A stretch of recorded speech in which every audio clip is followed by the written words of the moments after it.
Hello everyone. The teaching learning environment is characterized by the interaction between teacher and learners. In the lecture method of teaching, the teacher takes up major roles of imparting knowledge and skills, while learners execute tasks in the classroom.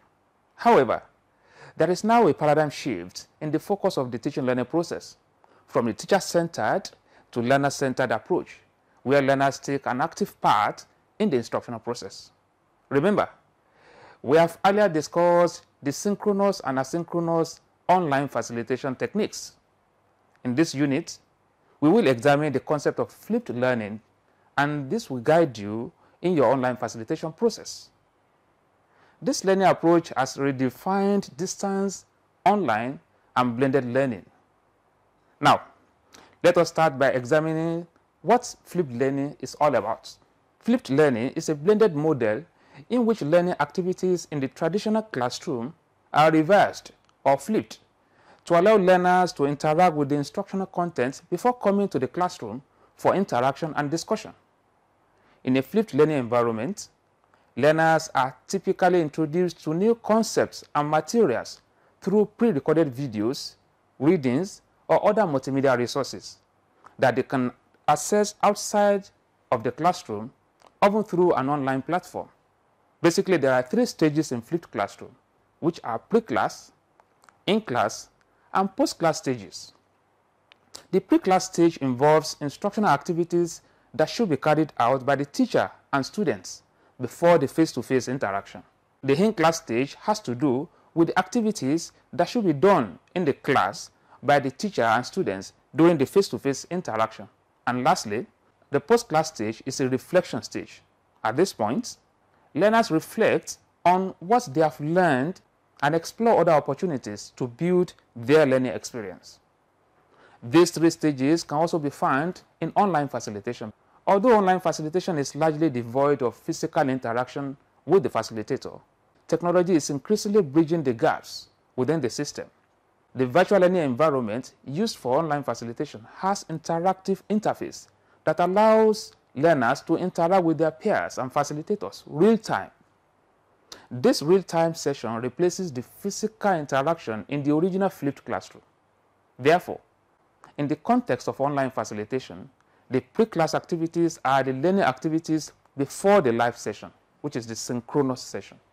These activities involve activities like watching pre-recorded videos, visiting library and consulting literature, listening to pre-recorded audio and podcasts, as the case may be, engaging in online discussion, reading emails and other messages sent by facilitators. These are activities before the real-time session.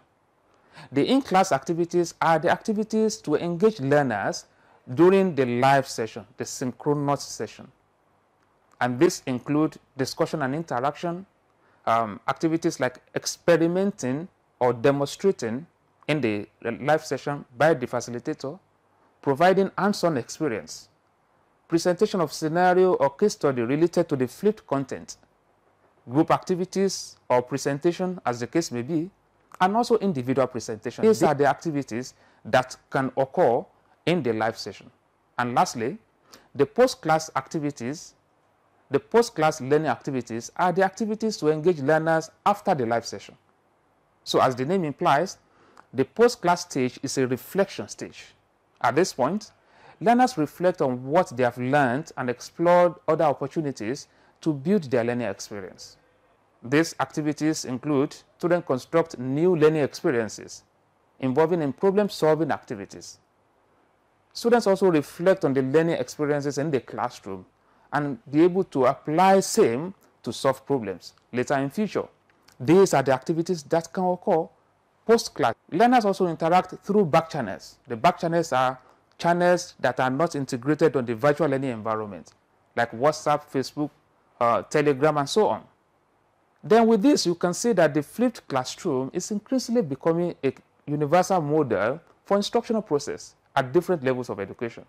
Therefore, as an online facilitator, you can improve learners' autonomy and engagement by identifying learning activities that will be carried out pre-class, in-class, and post-class.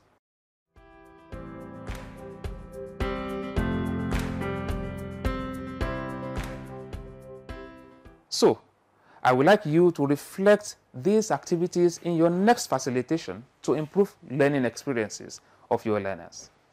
Thank you for watching. I will see you next time.